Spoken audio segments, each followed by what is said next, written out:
All through my life, my art was very much a constant companion. It was something I have to do. I do it. I have to do for myself. I'm a very private person, and I feel like my work expresses what I am not that interested in articulating. And that's probably my way of saying what's happening to me. I was born in Japan. Our family is very practical people. And in Japan, children tend to do what the parents or father was doing. For all kinds of reasons, I was not good at school at all.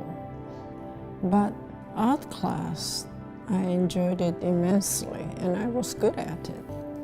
When we came to Richmond as a young couple, and I had time, so I went to Virginia Museum, and I encountered wonderful art classes. Among them, there's a class for batik, meaning it's an ancient way to dye fabric.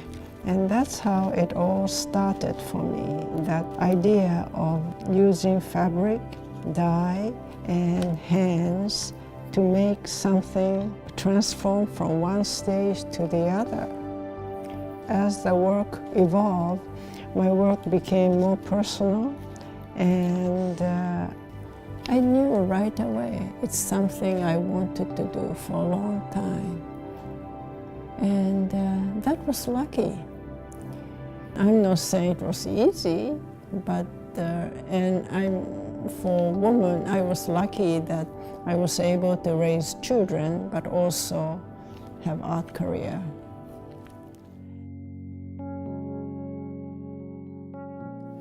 Silk is a thread. There's a silkworm, and when they make the cocoon, there's a thread. Now this thread that I'm working on, this is called kibiso.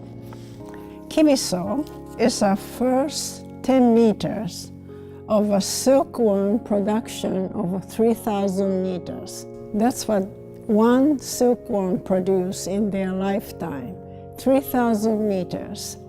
But on the first 10 meters, when they started to spin, it's very rough, and they are not quite up to standard of the fine silk need.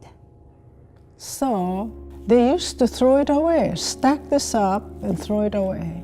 You could see why they can. It's too rough.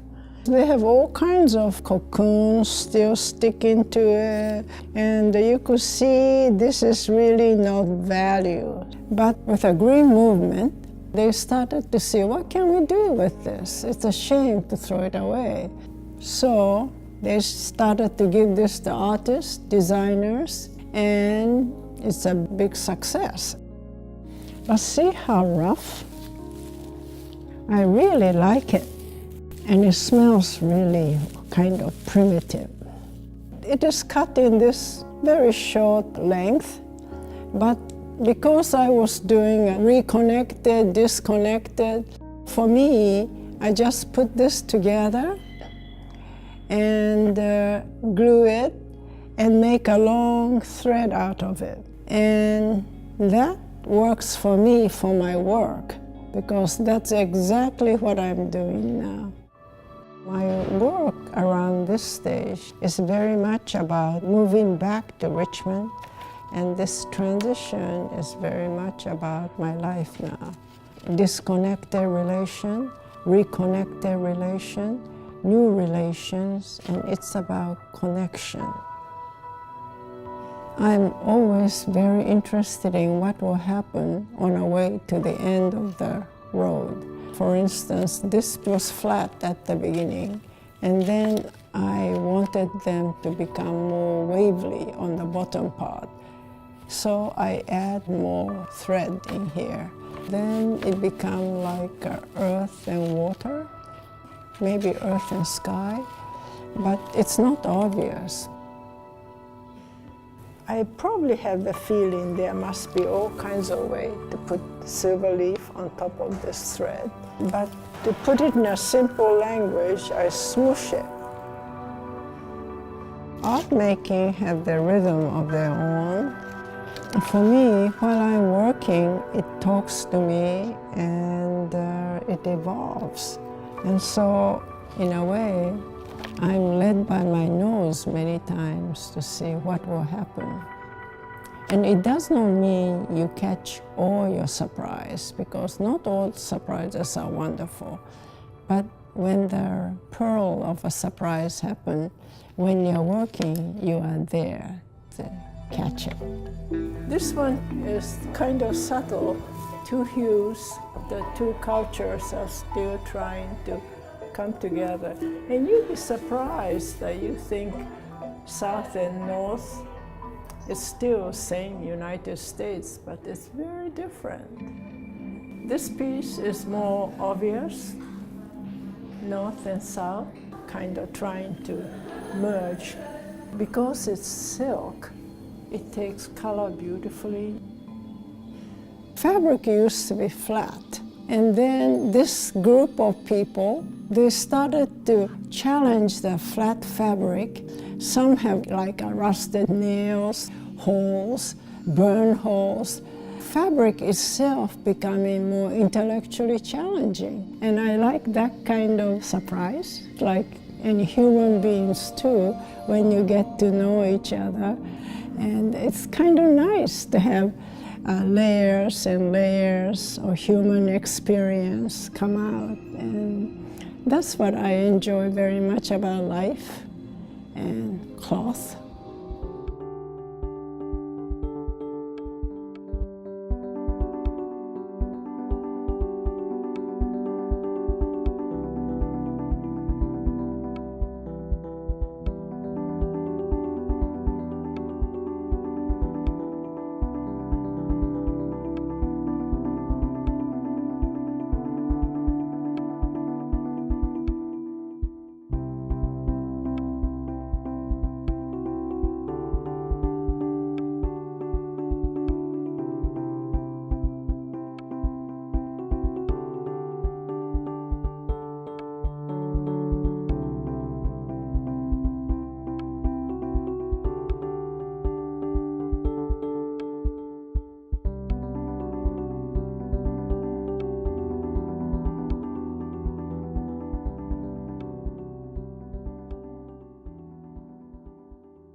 The recovery games were shown in an exhibition along with a collection of historic textiles from my own collection. I was really interested in seeing my work as it was evolving in conjunction with works from the past. I've always collected old textiles, mainly because they give me a chance to see what is possible within the medium I'm working with. And there are extraordinary things made in the past that are not made any longer today.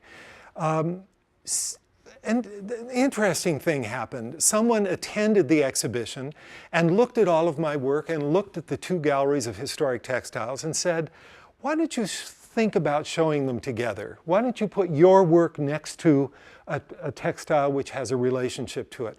Well, I know why I don't. And primarily that's because textiles of the past have a patina of age. They have lived, they've been part of a culture and so on. Whereas most artworks made today, at least when they're brand new, they have not lived in the world. And I think that's a big difference. Anyway, I came back to the studio and I pulled out a few things from the collection to see if there was a kind of kernel of source there, a resource that I could begin to build upon. So I have one textile here that I think is interesting to look at because it is specifically connected to what came next. Years ago, I began collecting a series of textiles that come from Indonesia. These are skirts that are made hand-woven by women and then heavily embroidered, as you can see. And these are made to be formed into a tube which a woman wears as a skirt for a wedding event. I love this one, in part because of the color, most of which comes from natural dyes, the elaboration on the surface, and especially I love the language in this I had translated several years ago, and it says, hello, my name is so-and-so, the woman tells you her name, made with great care, if you borrow, please take great care of this. So I thought, maybe I can go someplace with that. Second thing that happened, I thought, what am I going to make the work from? And I happened to be cleaning here in my studio, and I was up in this loft space up above, and I came across a bag, black plastic bag, full of old Japanese kimonos, specifically 28 of them. I had not looked at them for years. Since a group of us, I think there were 6, each invested $100, and we bought a 400-pound bale of kimonos from Japan. In the 70s, they were exported like we export old Levi's to other countries of the world. The Japanese were no longer wearing kimonos for daily wear, and they had tons of material that were then exported to other parts of the world where they could sell them. So I opened the bag and I began to look at the textiles, and I thought, this is maybe an interesting potential. What if I take the kimono apart and use the actual fabric in something new that I'm making? So much of the artwork produced in the 20th century that is part of the modernist movement is really rooted in simple geometric abstraction. The love of the grid, a very important subject matter for many artists in the 20th century. And for me, it was kind of fascinating to think about the grid in human experience. How do we use it on a daily basis? And once again, in line with the game playing idea that I've had, I was thinking about the game of hopscotch and how young children at an early age take a piece of chalk, mark the pavement, and then participate by jumping through a sequence of rectangles or squares, and actually inhabiting this, the rigid grid with their bodies. Then ultimately, of course, the weather comes and it washes those chalk marks away. So this notion about this intersecting line is interesting in those terms. The intersecting line, vertical and horizontal, is also at the basis of the way a textile is constructed, the warp and the weft of the textile. Further, every textile is a disciplining of pliable lines. So I'm thinking about all of those things in relation to one another. And I decided to do another game piece that was based on a familiar game, and this is the game of hopscotch. I set out to do a drawing which represented the playing field, with marks representing 4 different games, approaches to drawing the game of hopscotch on the playground field. And again, I'm using the divisions that go back to the very first series of game pieces that I did. And as I turned the image in the first of those game pieces, each of the hopscotch games is oriented in a different direction. So I maintain all of those rules in these games. I produced the center panel, then added the 2 side panels in order to create the sense of a playing area that was contained. And I was actually thinking about taking an airplane in from LaGuardia into New York City and seeing those playgrounds which are bounded by chain link fence. The real world is on the outside, the playing field is on the inside, and some pretty rough neighborhoods surround some of these places where kids play. So to kind of give this a sense of field and location, I developed the composition.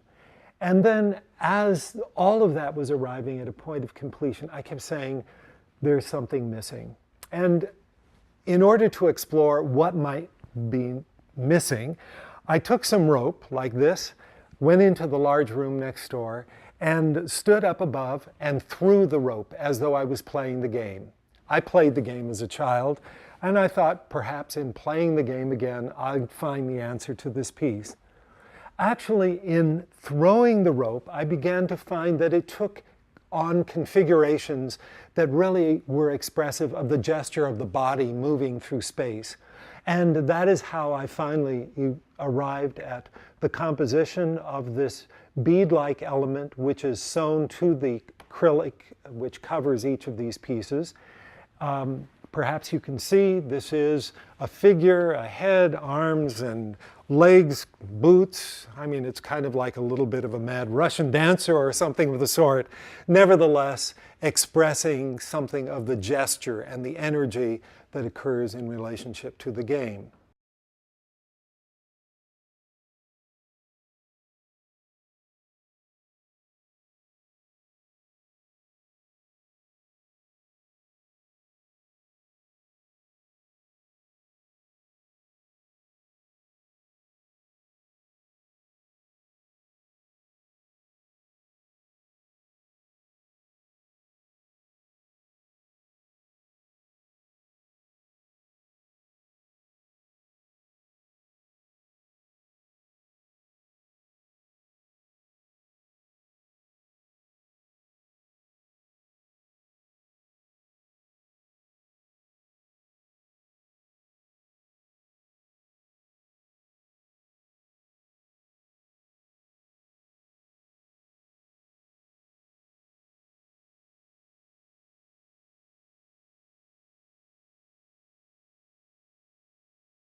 I think I was quite fortunate in the timing of, in timing to have entered UCLA a much more mature person. I entered UCLA the second or third time in 1960. And it was a time when it seemed like a logical way to go. An art career was a very positive thing. They were building, the state university system was being built, each with dramatic facilities for art. The arts programs in the high schools were very, very strong, with enormous support from parents.